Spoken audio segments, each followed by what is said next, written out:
If you want a new twist on a favourite dish, spice it up with chili. My next recipe is super simple to make, but has wonderful depth and complexity of flavours: spicy beef salad. Chilies, if you use them confidently, they can really add a new dimension to the style of cooking. But the real trick is finding that balance of flavours that really suits you, because that's the most important part. So, this is the most amazing sirloin. You can see it's got that wonderful marble. For me, the secret behind this is cooking it quickly. Season the steaks generously. Salt and pepper. Push that seasoning into the sirloin. Take the sirloin out of the fridge literally 20 minutes before you want to cook them so it gets up to room temperature. They cook more evenly, but more importantly, you can actually season right inside the steak. This little bit of fat down here, season that as well, because that is what we want to roast and get that really nice and rendered. Olive oil in, a tablespoon. Roll that round. As it starts to smoke, in with the steaks. Into the pan and lay away.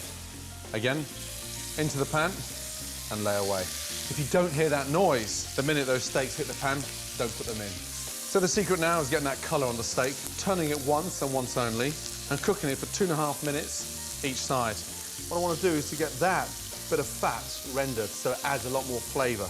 Just hold the steak down like that. And that starts to melt the fat, which makes it so much more tender. There should be no white fat left anywhere. Turn them over. Really important to have that steak up to room temperature before you start cooking it. So the inside is nice and warm, so it spends less time in the pan and more time cooling down. Really important. Now, 2 fingers, touch, it goes in. It says rare. I'm happy for them to be rare because by the time I let them rest, they're going to go back to medium rare. It'll continue cooking. Out, onto a plate and let them rest. 1, 2. Let's get my juices over. Don't waste that. Really important. Next, the spicy dressing. Take the seeds out of a chili to reduce the heat by rubbing it in your hands and tapping until the seeds fall out. Cut it in half and just chop it in. Garlic and chili works brilliantly. A quick way of peeling it. Just get your knife and just slam it down. Just pops out very, very quickly. In, a little touch of salt. Rub. Start going around in circles first. You'll see it pureeing. Nice. Clear that off. Now, we've got the heat in there from the chili and that richness from the garlic. 2 teaspoons of palm sugar. This is where it starts to have that nice, sweet, sour effect. Fish sauce, fresh lime. This is a simple, fresh chili dressing, and it was something I fell in love with in Vietnam and Cambodia because it was just so easy. Give that a little mix and dissolve the sugar. Quick taste. Wow. Right, vegetables. A great fuss-free way to get super thin ribbons of carrot is to use a veg peeler. When they're that thin, they take the vinaigrette so much better. And radishes, just slice them down at an angle.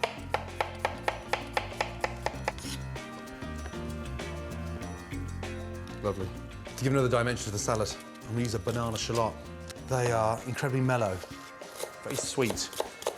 Across, just chop up the shallot and mix that through. Want some sweetness in there now. Little vine tomatoes. Slice them in half. Tomatoes in.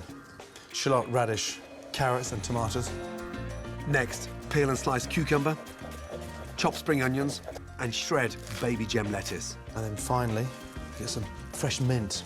It's young mint, so you don't need to take all those stalks off. All you do is hold the bunch upside down and then take it for a little trim and just chop that once through. And you got that nice minted salad. A couple of tablespoons of dressing. Don't flood the salad with the dressing. We can always add, but we can't take it away. Now really mix that dressing in there. Make sure all that chili and garlic and palm sugar wraps around that salad. Beautiful. Onto the plate. The steak's rested. It's now nice and medium rare. That little bit of fat, we don't want to find that in the salad. Just slice that off. That served its purpose. It's kept that steak nice and moist. Just slice. Going with the grain. It's almost like slicing through butter. And look, inside. Beautiful, pink. You slice the beef too thinly, then it goes stone cold. And more importantly, all the goodness runs out of it. Nice, thick slices. Get the beef and start placing it around the salad. Take a little teaspoon of your dressing. The rest of your salad, sit that on top. And finish it off with some toasted peanuts. Peanuts in. Now those nuts are really toasted. Nuts on. Get out of the pan and just crush. Once they've cooled down, just run them through with a knife. You can hear how crunchy they are. Another texture, another taste of the salad. And then from there, sprinkle. And then finally, take that, just finish it with a little tablespoon of that sauce. And there is one tasty, very well textured, spicy beef salad.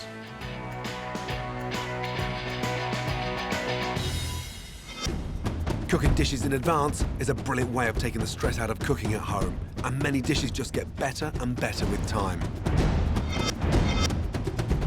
First up, my amazing sticky pork ribs.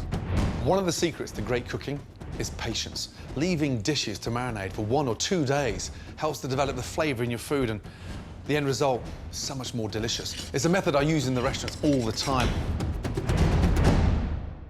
First off, get your roasting tray. Put the tray on the gas. Pork ribs, 60% meat and 35–40% fat. Give them a really good season. Salt and pepper. The nice thing about this cut, they stay incredibly moist when they're on the bone. And the longer you cook them, the more delicious they become. Just push all that seasoning in to the pork. Olive oil in. Make sure that tray's nice and hot. And I really want that nice sort of caramelisation taking place on the pork. And that's the nice thing about starting it on top of the stove. Use your roasting tray, get them coloured, and then in the oven. Putting the ribs straight in the oven, you don't get the colour. It looks sort of boiled as opposed to a nice caramelised rib. Ginger. You can't beat fresh ginger with sticky pork ribs. Place it down nice and firmly and slice. The thinner you slice the ginger, the more fragrant the ribs. Garlic.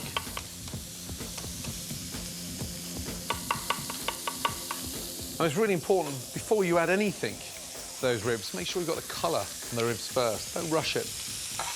Turn them over. That's what I want. That nice, crispy colour. As they sort of braise in the oven, all that colour just turns into the most amazing flavour. Braising is just a chef's term for cooking something slowly in liquid. Right, ginger and garlic in. Spread it around. I want all those ribs to sort of roast the ginger and the garlic. Chili flakes in. Next, Szechuan pepper. Citrusy, vibrant peppercorns. Incredible. In. Next, star anise. That gives it a really nice sort of aniseedy flavour, almost like you're roasting the ribs in fennel. In. Now we've got the heat, got the spice. I want to sweeten things up a little bit. Some fresh honey. Honey glazes the pork beautifully, counteracts against all that spice in there. But look what's happening. The colour on the ribs is extraordinary. It's like a really nice chili, sweet caramel. Now, soy sauce brings that little bit of sort of saltiness to it. Really generous with the soy sauce. Japanese vinegar. 2 tablespoons of vinegar in. Rice wine. It gives it that nice sort of tartness to the ribs. If you can't find rice wine, a dry sherry is a great substitute. 300 ml.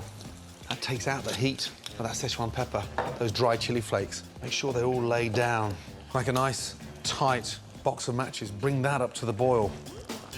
Cooking is all about learning to develop your own likes and dislikes, so always keep tasting to make sure you're happy with a combination of flavours.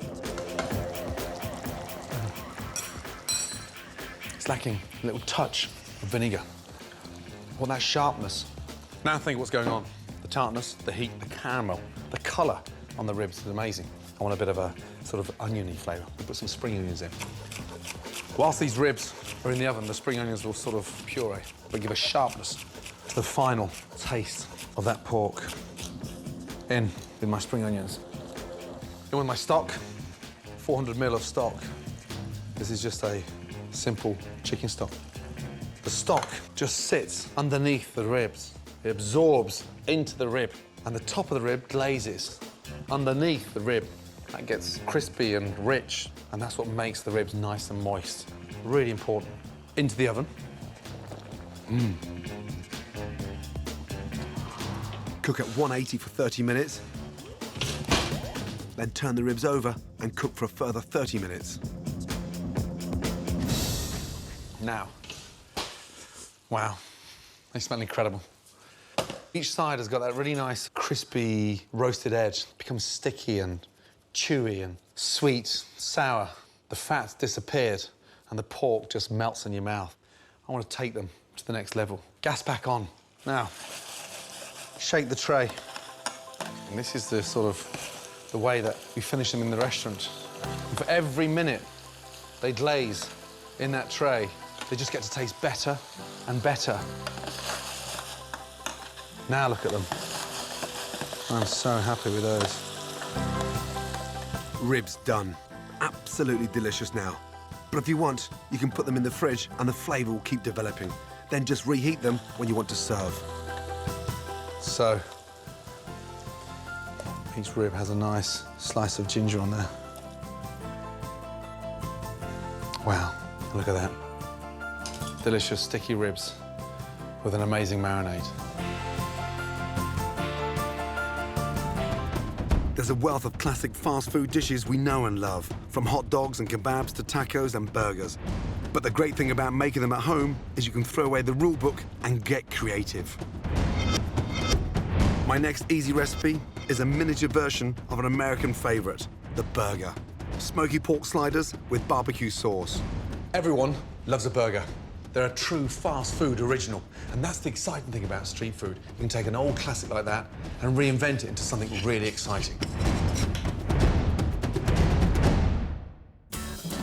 When you think of a burger, what you need is a great sauce. And a light, smoky barbecue goes hand in glove with a great burger. Start by finely chopping 1 onion and 3 cloves of garlic. Nice hot pan, tablespoon of olive oil, onions and garlic into the pan. Nice seasoning, salt and pepper.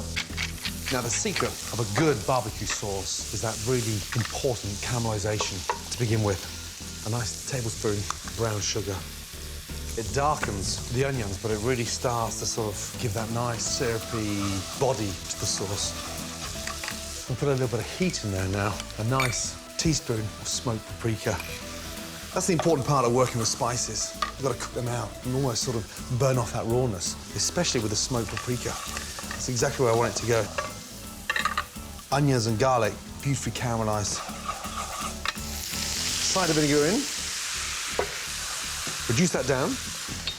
Now, I've got a fantastic smoky base. To complete the sauce, I'm making my life really easy and adding pre-made Worcester sauce and tomato ketchup.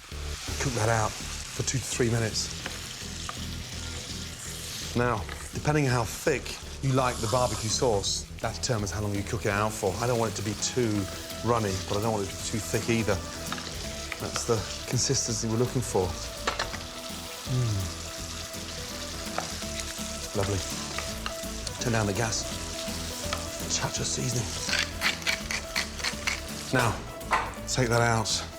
It's the kind of sauce that I like to have sort of bottled up in the fridge. It's great for sandwiches, but goes brilliantly well with these sliders. Homemade, smoky barbecue sauce. Give the pan a little wipe. Now, start the mix for the sliders. To give my mix a really interesting flavour and texture, I'm going to be using unsmoked back bacon. I travel all over the world, and I spend a lot of time in the States. They know how to make a great slider. Pork sliders, beef sliders, chicken sliders. And it's almost like a way of having a burger, but on a much smaller, miniature level. Little teaspoon of olive oil. I want that bacon to get really nice and crispy. Bacon in. This just gives the really nice sort of chunky, delicious mix. I want texture, and pork is perfect for a slider. And chop your shallot. Shallots are a lot sweeter than your normal white onion. Fine, fine, fine, and in.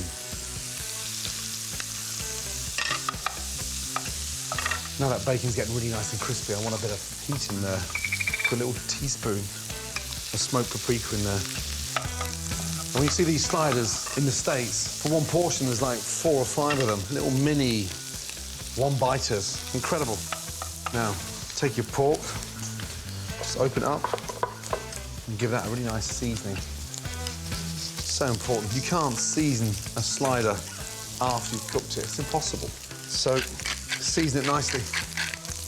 Bacon. Now that's nice and crispy. Just take a little touch kitchen roll and just drain that off there. Nice. Pat that nice and dry. I want all that nice sort of crispiness in there. Beautiful. Mix all that in. Take a nice ball and sort of roll it size of a golf ball. Get it nice and round first, and then 3 fingers. Just pat that down. Don't flatten them too thin, otherwise they overcook and they go sort of dry. Because sliders are bite-sized burgers designed to go in small buns, you don't want to make them too big. Good. Get the pan nice and hot. A tablespoon of olive oil. When a slider is literally that thick, about 1 inch thick, you're going to take 2.5 to 3 minutes each side. In.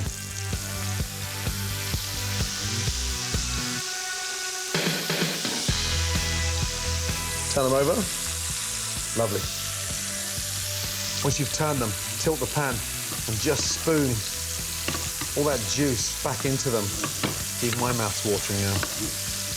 Very easy to dry the pork out, so just feeling it now with your fingers is nice and firm. There's a little touch of springiness in the centre. I'm happy with those. Add your cheese now so it gets nicely melted. I'm using wedges of smoked cheddar. And it adds that nice sort of soury, smoky creaminess to the slider. Finally, shred a baby gem lettuce. And just take those buns, make sure they're sliced nice and evenly. Take your lettuce. Be quite generous with the lettuce. Just a nice thin slice of tomato. Take your burgers. You can see that cheese. Beautifully melted. Your barbecue sauce. Place the top on. And that is my version of a slider that is small, dynamic, but packed full of flavour. I'll take that over a hamburger any day.